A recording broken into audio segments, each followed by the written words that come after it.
Nojali Shongwe. And I'm Fundo Simelane, aka Dosh Robengu.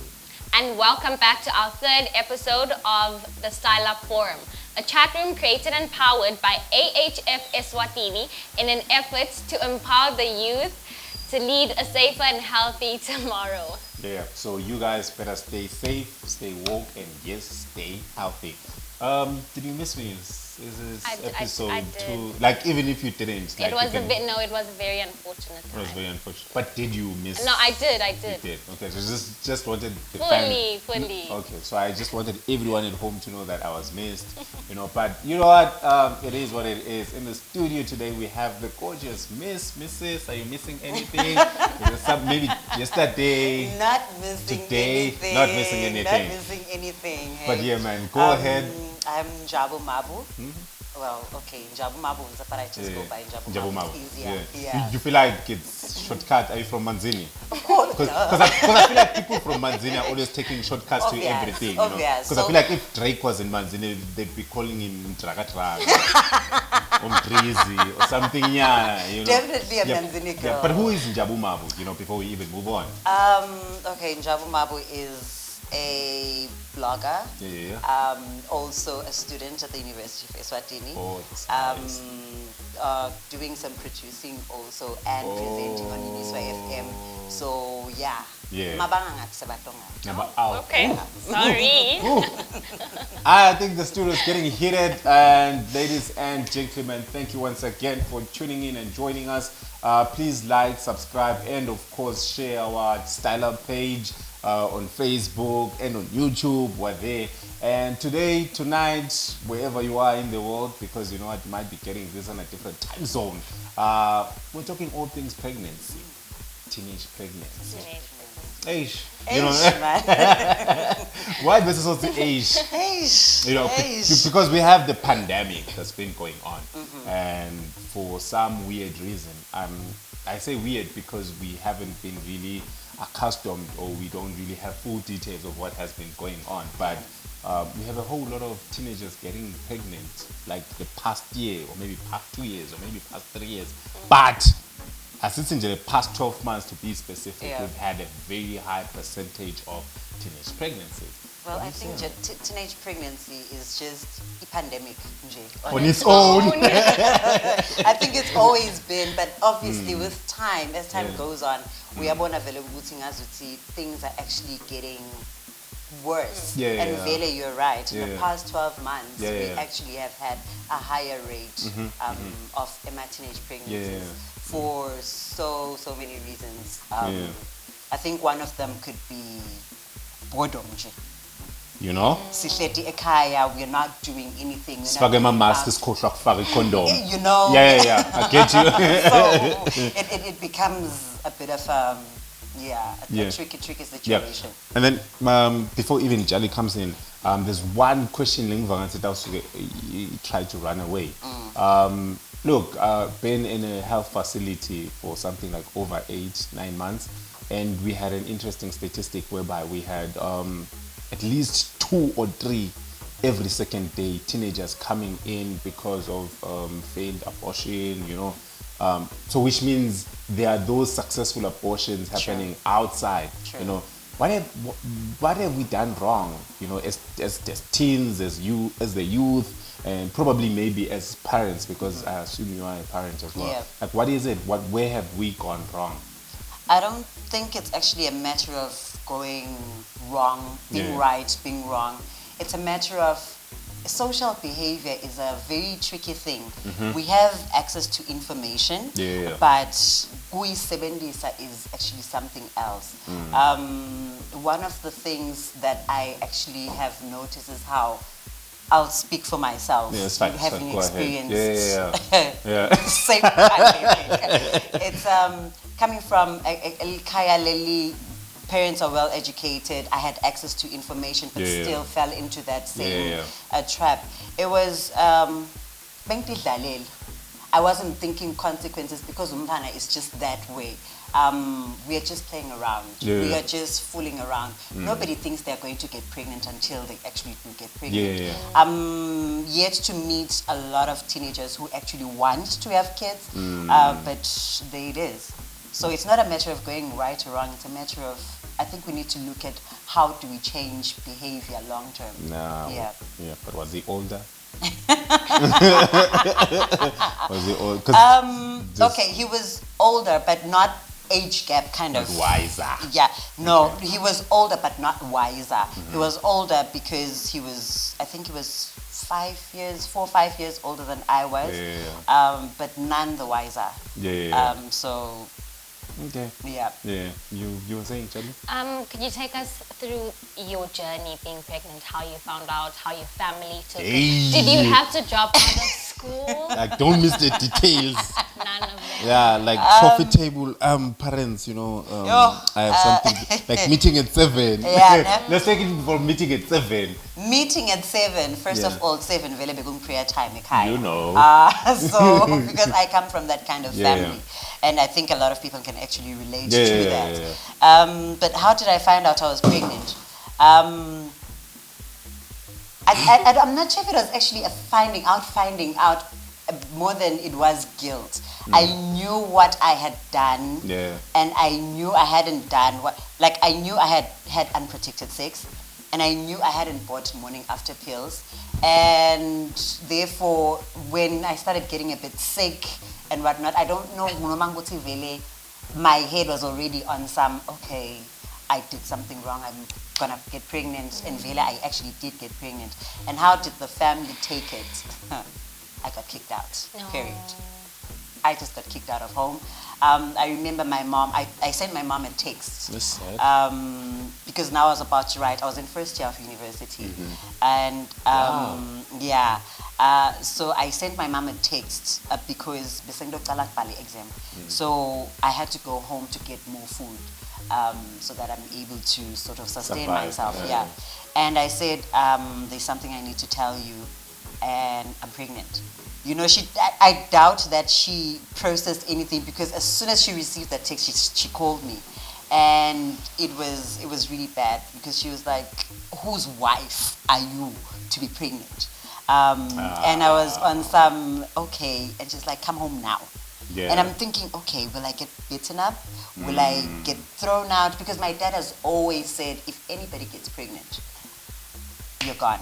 You know, so it was always very worrying. To see, okay, what's gonna happen? What's gonna happen? And when I actually did get home, my mom sat me down and was like, okay, your dad is away. He's in Uganda, but when he comes back here, he shouldn't find you here. Yeah. And so did you name your baby Uganda? I wish I did. I think I should have, but you know, he wasn't gonna get it. He wasn't gonna like that. You know, so no, it was really. But I just got kicked out. But luckily, while my mom kicked me out on behalf of my dad, she still arranged for me to live with one of our relatives, my uncle to be precise. So it wasn't a pleasant time. I actually was surprised I actually passed my first year, because I actually got kicked out of home a week before I started writing my exam. Might have been a smart kid. Not just smart enough. Not smart enough. Smart. But, you know, And I'm getting a different feel of parents. I don't know if you have experienced this kind of parents, because I know there's permissive parents, authoritarian parents, and then there's authoritative parents. These are different parenting styles, of course. You have these parents that will allow you to do something. That's those the permissive ones. They don't really care. And then I think between the authoritarian and authoritative, you have a parent that does not want a child that will get pregnant in the house. True. Like they probably rule the house with their iron fist. So what can we say in as far as that regard is concerned? Are they doing a great job, or they're not doing a great job? You know, definitely not doing a great job, because I feel children are just little adults. They're learning, and in learning, you need to have information. I need to also be able to come to you and ask you certain things.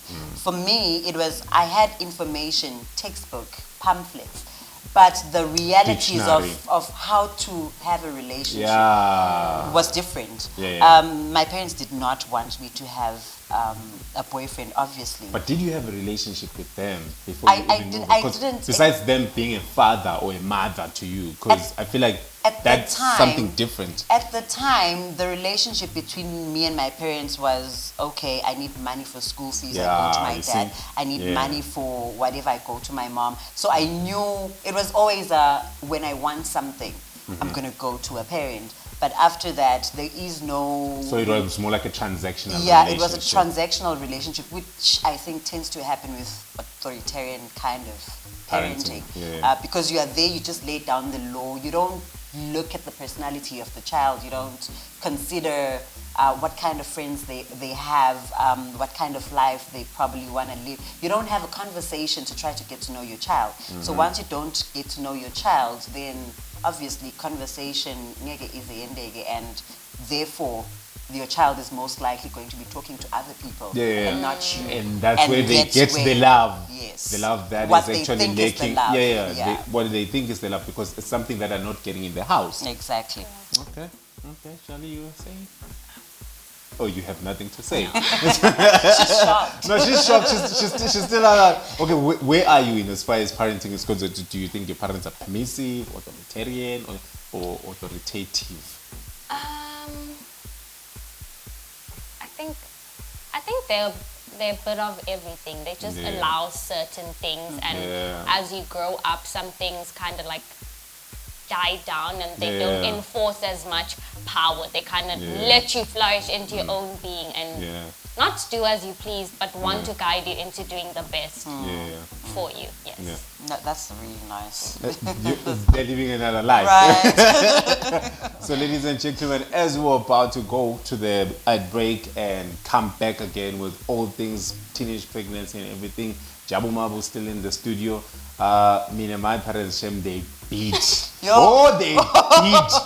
There's nothing as, you know what, sit down. The only reason why me and everyone in my family is still like this is because my father beats. So I was scared, but Njabu escaped the beating. So, yeah, stay tuned. We'll be back.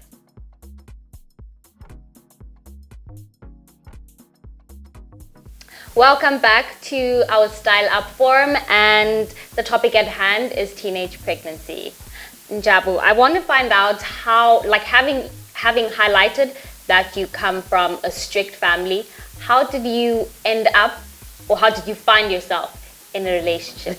Was it pressure? Did you feel ready? What was it? Okay. I mean, throughout high school, there's nothing that scared me more than getting pregnant. And when you come from my kind of upbringing, stay away from boys because you get pregnant. Stay away from boys. 7 Bs. Right. So the minute I got out of high school, the first thing I did was actually get pregnant. What? Hello. I made it, you know.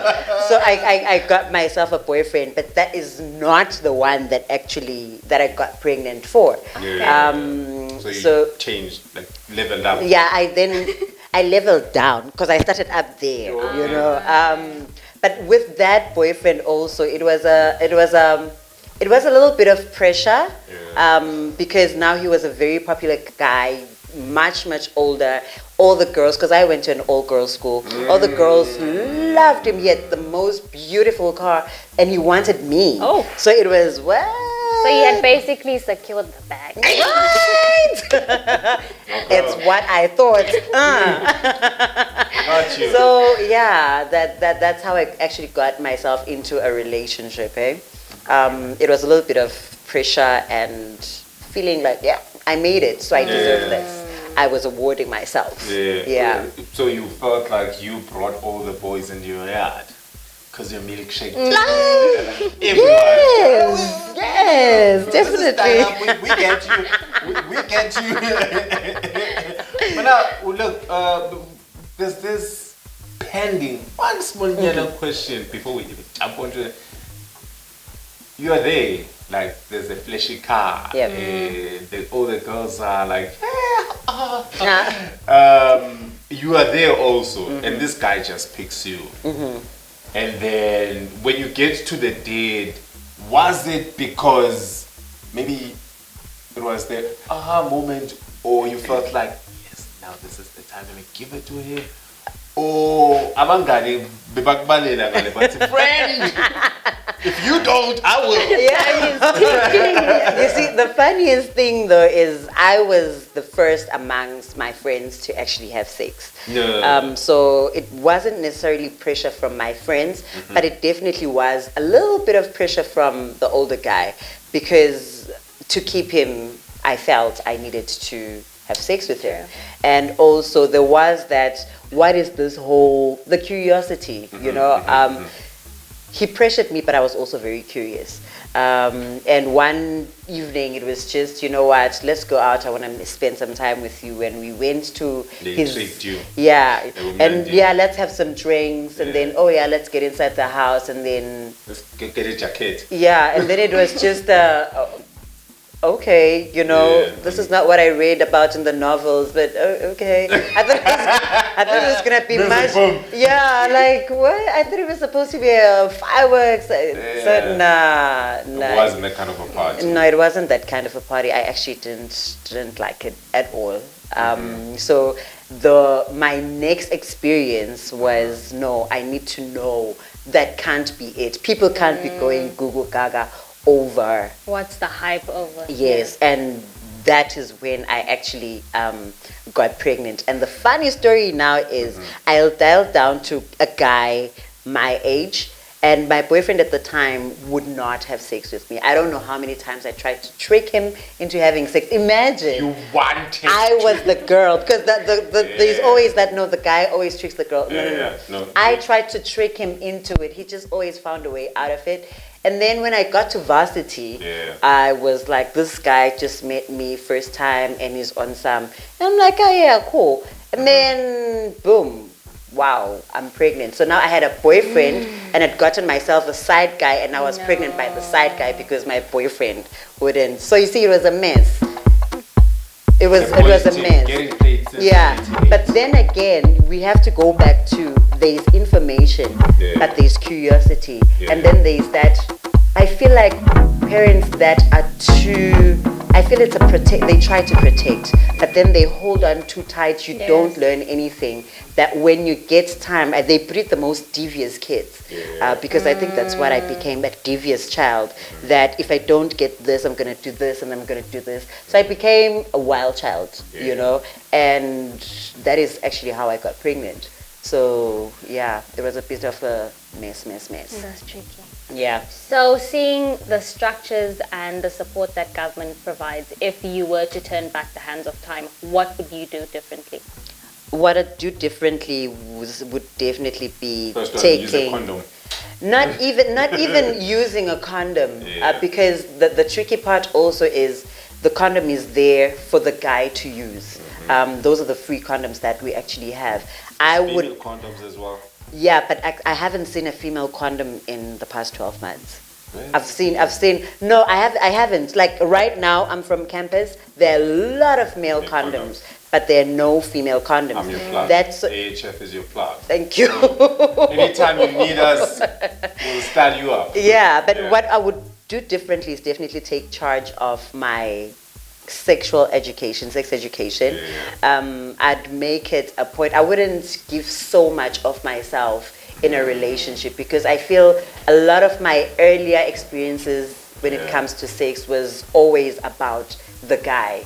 It will always be about, I want to keep this one, or I want to show him that I am better off and I'm gonna use sex. So I would not do that. And I definitely use a condom all the time.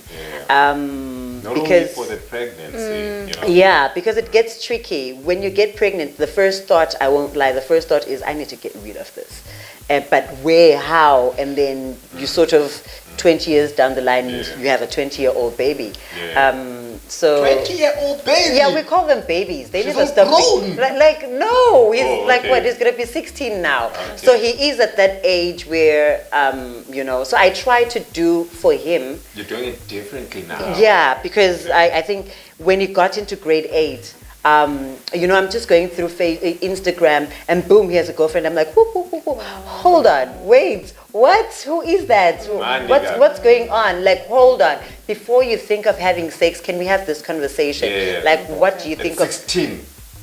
What do you think of sex? It was already late. And he's going to be 16 now. He was 14 then. Okay. So I was like, okay, at 14, I think boys actually started earlier than girls. I don't know. But it was, I'm going to have that conversation because that's something that I didn't have with my, I wish I did, but I mean, I still can't have the conversation with my parents now. So you can see how bad that is. So going back, I definitely take charge, and because I can't go back, I do it for my son. I tell him, this is where you find condoms, this is where you find lubes, this is how you wear a condom. In fact, he has actually come through and said, I want to have a circumcision, and we had a whole conversation about that. Nice. Yeah, because him and his friends decided, you know, we want to. And I thought, okay, so that's what. No, not even. They had a whole conversation about it and convinced each other. So it's a squad thing, you know. And I was like, okay, now that you are doing that kind of sex, is probably the next thing that's going to happen. So these are the conversations that we're going to have. But I'm not going to pressure you into anything. But I will definitely have the conversation as and when needed. And also, I'm very careful not to give too much information. I just give him enough information that he can process at the age that he's at. So this girl that's actually in the countryside probably is not even at varsity or never gets to even get to tertiary level. Probably is thinking about these things. And just maybe the guy is 5 or 10 years older than him. Would you say get a guy your age or get a guy who's wiser and more experienced? Because you had two shades of those guys, right? You had a guy that didn't want to have sex with you, and then you had a guy that immediately wanted to have sex with you. So between the choices, which one would you pick? Or rather, no choice at all? Well, I think it's very important to meet people at their level. The girl in the rural area who's about to start dating, you need to have that conversation about why are you starting? Why do you feel the need to have a boyfriend? Because it could be because I need to eat, because I need to, so I need to, you know. But also it could be because I'm feeling myself and the boys are seeing me. Mine the would, whole readiness part. you know, mine would be, it's better to date somebody at your level, and it's always better to. There's nothing that you can do to keep somebody that doesn't want to be kept. So it is better to delay sex. That doesn't mean you can't have a relationship. But also try to get as much information as possible. And I think, like you said, there's a lot of pamphlets out there. There's a lot of conversations that are going on about sex, but I think we also need to be realistic about what is going on on the ground. So I think it's better, like I said, to meet people at their level and have that conversation based on what that person is experiencing at the time. There's no one size fits all. And I think the one biggest question, do you have one? Because I have this one. No, you go ahead. Okay, that's fine. It's not even a question. In the whole conversation, the context and everything, who are the biggest role players? Is it parents or is it teachers between the two? Because I get the feeling that in as much as you had a distant relationship with the parents, but there's somewhere where you got reach of information in as far as sex education is concerned. So who would you put emphasis on to make sure that they are the main drivers in as far as trying to eradicate the teenage pregnancy that's been going on? Unfortunately, the burden then, I'm saying burden because technically that's not what teachers are supposed to be doing. They're just supposed to teach us. But they're not supposed to parent, and those are two different things. But because the world is the way that it is and children are spending more time in school than they are at home, even when they are at home, parents are tired and what have you, so they just give them the TV and that's it. I feel the conversations need to be had in schools. And then also, if there is a way of getting parents to open up a bit more, because I feel parents may want to talk to their children, but they wouldn't know what to say. Oh, yes. Because I think it becomes, if I say this, is my child going to think I'm then saying, Giving okay, them leeway. yeah, you know. Exactly. So that's what it becomes. I feel there should be a way. I wish there were programs in which parents and children are actually brought together to sort of, you know, create that safe space where I can speak my mind without my parents going back at home and you know.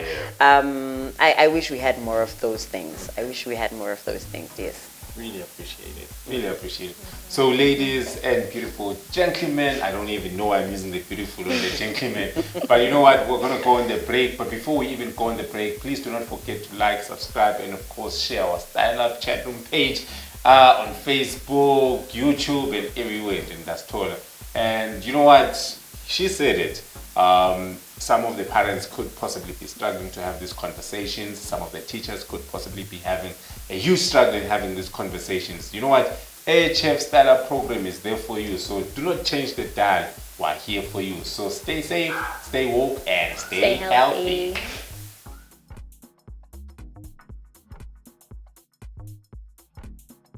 Welcome back to Style Up, and we are still talking all things pregnancy. So, Njabu, I would like to know what your pregnancy journey was like. What challenges that you ran into while you were pregnant? Hey, Charlie.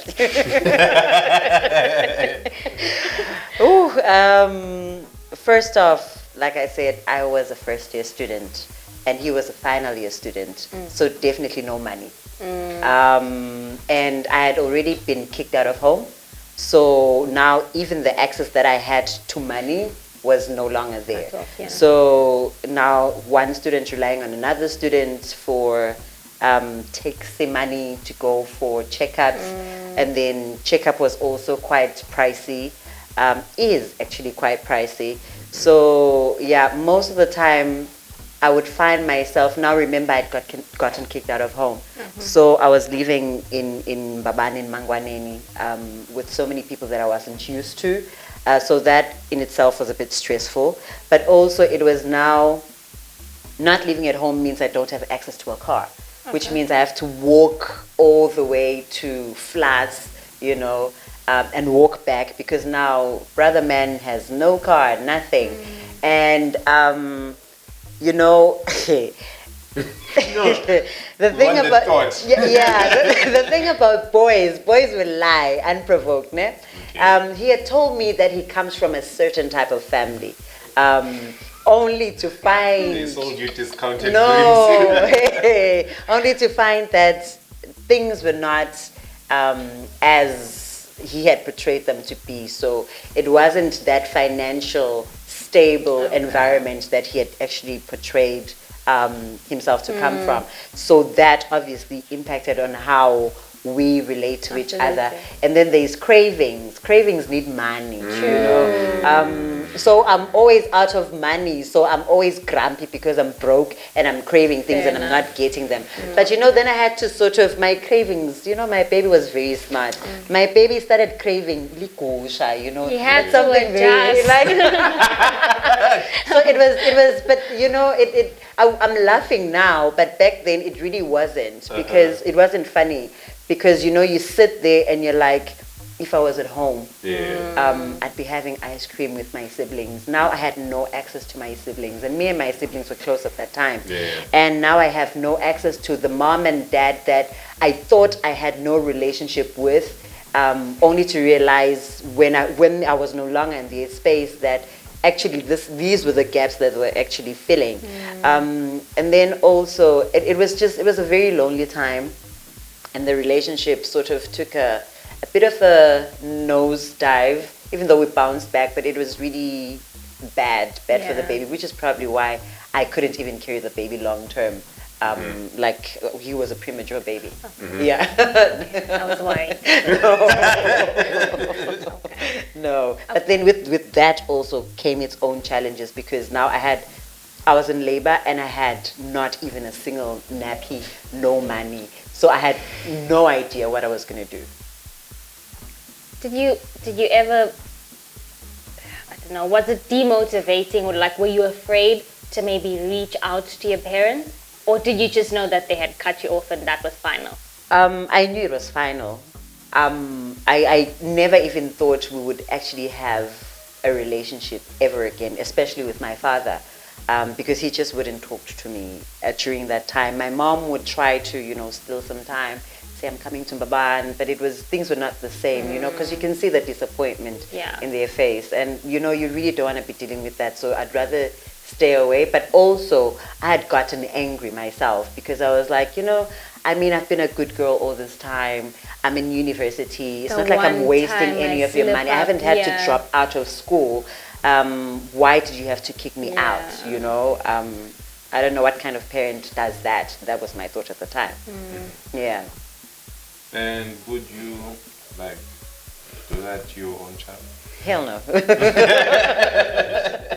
I would never do that, because pregnancy is really it's a life or death situation. I know people don't see it that way, but there's so many complications that come with being pregnant, just physically. I have a heart condition, so every now and again, especially when I'm pregnant, every now and again I have to do checkups and whatnot, but also it's very stressful mentally. So no, I definitely wouldn't kick out my child at that time. Quite interesting, but now Unjabu, you have a heart condition and Tandama heart reaction. Nambu Facebook, you're there with your heart condition, and the baby or little bambino is coming through, probably pouring your heart out to the little bambinos. A lot could have possibly gone wrong, and is there, like post-baby, how was the whole situation navigating through those avenues that you've never been there before? Yeah. I think I like the fact that I'm able to laugh about it now. Yeah. Okay. But back then it wasn't funny, because like I said, I was in labor and I didn't even have a nappy. And luckily, you never had a condom in the first place. So the nappy is the last thing that you'd have. So don't make it look like it was an issue. Okay. Wow, okay. But we move. But we move. But now you're attacking me though. I'm just saying. But okay, luckily for me, it's very unfortunate that my baby's father's cousin had just lost his baby. So Begneba baby shower and stuff like that. So when they heard I was in labor, and knowing that, we didn't even have, so they just took that and gave it to us. There was stuff that was worth, I think, it was 3 months supply of baby clothes and You pray, Baba. You see those 7 p.m.'s prayers. Yeah. They came through for you. Yeah, but also, in as much as I was happy to hold that baby, the saddest thing was I couldn't share that joy with my parents, with my siblings, because now it would feel like, oh, okay, so you're proud of yourself now that you have a baby, so it was a bittersweet thing. But also, now I also had school, because I gave birth, I think, 2 weeks before my second year. So now it meant... So the baby's Uganda, second year. Depending on the names. In fact, they used to call him LLB because the dad was doing LLB. Oh. So they'd be like, Mama got LLB. So I had to go back to school. I remember that when I had to go register, I had to carry that 2-week-old baby and take that baby. How was that? Because it was embarrassing, because at least for when I had the big tummy, it was a school break, so nobody really got to see me fat and all that. But now coming back, I'm actually holding the baby, and my mom is there sitting there, and I'm waiting in line to go and register. So your parents are there. Okay, my mom now had brought her, closer to herself, reminded herself that she's actually a mom, you know. So is she holding the baby? She's holding the baby. She's holding the baby. I'm waiting in line, waiting to register. But you know, she'll give me a cue. I have to go there now and sit, and you know, you can imagine how embarrassing that is. So that was bad. Now I had to go back to school. Going back to school, I had to come back and live in Manzini. Now they had to ask another friend. So now I'm starting to feel like a charity case. Who's doing all the asking? Your parents? My mom. My mom is doing all this asking, you know, please stay with my child. Where's your mom from, Manzini? No, my mom is definitely not from Manzini. I'm seeing the way like a Shanganisanga call. Like, No, but she's, you know, connects. I come and stay in Manzini. Now I have no babysitter. We can't afford a babysitter, which means every day when I have to go to school at 6:30, I'm in town in Manzini catching a bus to go to Mbaban to go and drop off the child. whoa, No. whoa. Yeah. No. So what time would you actually have to be up to catch that bus? I would wake up at 4. Remember, I'm a student, so I need to express milk into a couple of bottles because I'll be gone the whole day and the baby needs to eat. We cannot afford to buy formula because, So what used to happen is 4 o'clock, I'm up, I'm prepping, and then take the baby for a bath, and then walk to the station, wait for the first combi to take me to town, to get on a bus to go to Mbaban. Where's the baby daddy? I'm taking the baby to the baby daddy. Because now, remember, we are not, in as much as we have a baby, we are not allowed to be together lest we make another baby. True. So I'd have to be back in Gwaluseni by 8 o'clock because that's when my lessons start and they end at 5 o'clock. Now my breasts are already on some baby must be here, baby must be here. So every now and again, you know, somebody will be, your shirt is wet, which is embarrassing. And I have to walk out, you know, sort of try to change the shirt, put my pads, these breast pads that my mom used to buy me.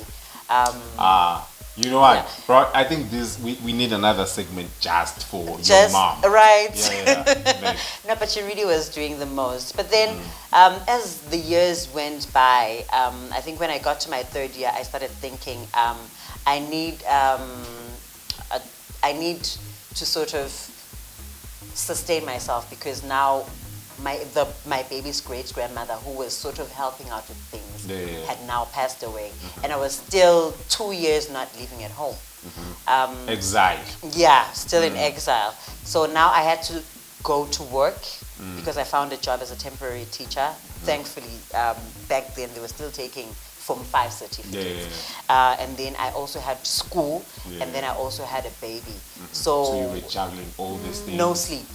No sleep, and babies don't sleep. Everybody knows babies don't sleep. So it was constant pressure, I had to grow up fast. I didn't mature fast, but I grew up fast and took on too much responsibility. I really had no time for myself. Sounds like you were on a bullet train. No, I definitely was. I was going fast, nowhere, real quick. And well, at some point I did sort of hit a snag. The heart condition was bound to do something at some point. You know, Definitely. Because I'm looking at the whole situation. You're doing everything, and baby daddy probably shows up when it's when he's needed. And that's the other thing. The pressure isn't so much on the fathers of our children, but mostly on us, because I don't even think he saw it as slacking. I didn't even see it as slacking until after a while, because the only time he'd be like, "Oh, what you need me to babysit? You know, babysit your own child, okay? But you need me to babysit. I can babysit, but that's as far as you could go, you know." And then after that, everything was just always on me. You're manning the fort. Definitely. Where are your emotions? Like, discussing this. Why your emotions? Because I understand there's a whole lot of gymnastics that you're doing in between, but where are your emotions in as far as, are you getting a reset every other night, or is just bullet train, I gotta do this, I gotta do that? There's no time for emotions. I have to do this. If I sit down and cry when this baby is crying endlessly, who's gonna cook? Who's gonna make that 2 rand to be able to buy those breast pads and to be able to go back to school. I need to get that qualification so I can get a good job so that I can maintain this child. So there was no time to sit down and think, oh, this is how I'm feeling. I can only sit back and reflect and think. At that time I was emotionally bankrupt. And I missed home and I missed my parents. So yeah, it really was But a you tough couldn't time. afford to break down and fail. No, I couldn't because then my dad would say, you see, that's exactly what I was talking about. So it was also I need to prove I can do this. I made a mistake. I don't need to be punished forever and ever for it. But that mistake is really expensive. It's really taxing. Parenting while you're still a child yourself is no joke. You can't parent when you're a child. Yeah. Before we even get the tissues out, Charlie, do you have anything? I think there's a lot teen moms or teenagers could actually draw from her experiences to actually avoid sudden heart problems, to avoid cravings and having your baby adjust to likusha as compared to s'mores. And it's just important to educate yourself constantly, and it would be beautiful as well to have parents more involved in having these conversations with their children instead of letting them learn from their friends or expecting teachers to do all that work. Did you feel less loved by the parents and the whole thing? Because I understand you're going through the emotions. You are in exile, you miss home, you have a heart condition, you have It's you a lot. have a son.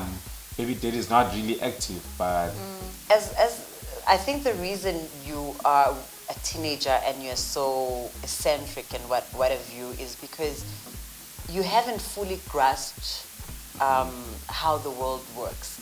So at the time, I didn't feel the love.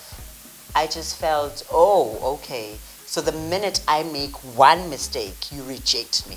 Okay, so that's it. So I got angry, and after getting angry, I sort of shut down emotionally. And like I said, I never thought I would ever, number one, be back home to have a relationship with my parents ever again.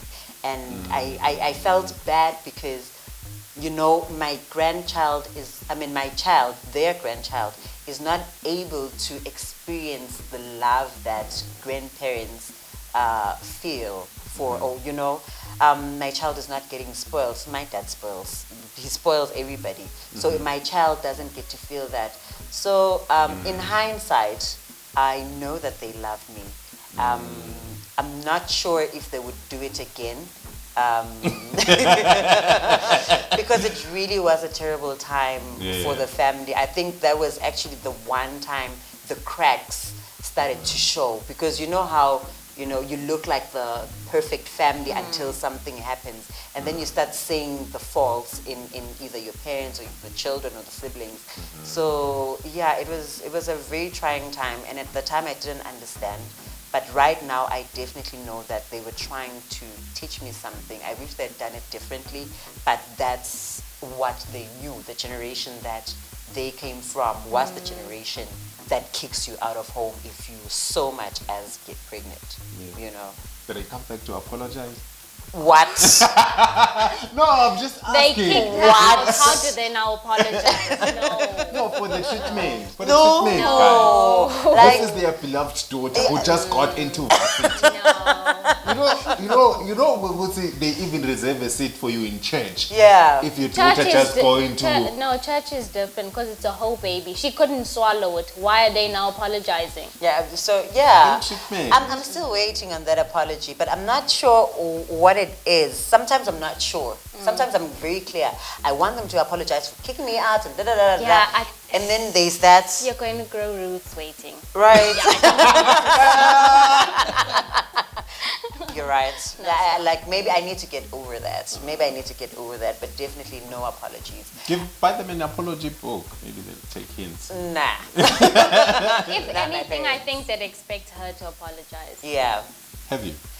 A funny thing is, I think when the baby was about a month or two, I was forced to apologize to my father. And that conversation went sideways. It actually created animosity between us because his response was, yeah, but I don't live with people's wives, so like, what do you expect me to do? And for me, it was like, when did I become someone's wife? First of all, I'm not married. Yeah. I just have a baby. And I feel like now you're pushing me towards getting married and committing to this relationship that I am not comfortable. I have a baby, yes, but I don't see myself here long term.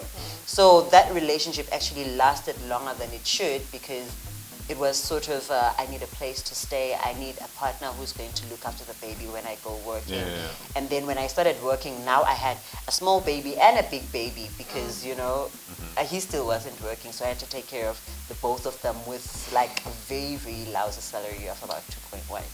So, no. No, but it definitely was a terrible time. I don't want to lie to you. Take everything away. Do you blame them? Like, take everything away. Do you blame your parents for reacting the way that they did? Like, take everything away. Do I blame them? Do you blame them for reacting the way that? Because I think they had basically set up a guideline or maybe a blueprint of how you should behave and live, and then you just skipped some of the bounds and something happened. True. And do I blame them? I wouldn't say that because my dad has always said, my dad has always been very clear for as long as I can remember. He's always been very clear.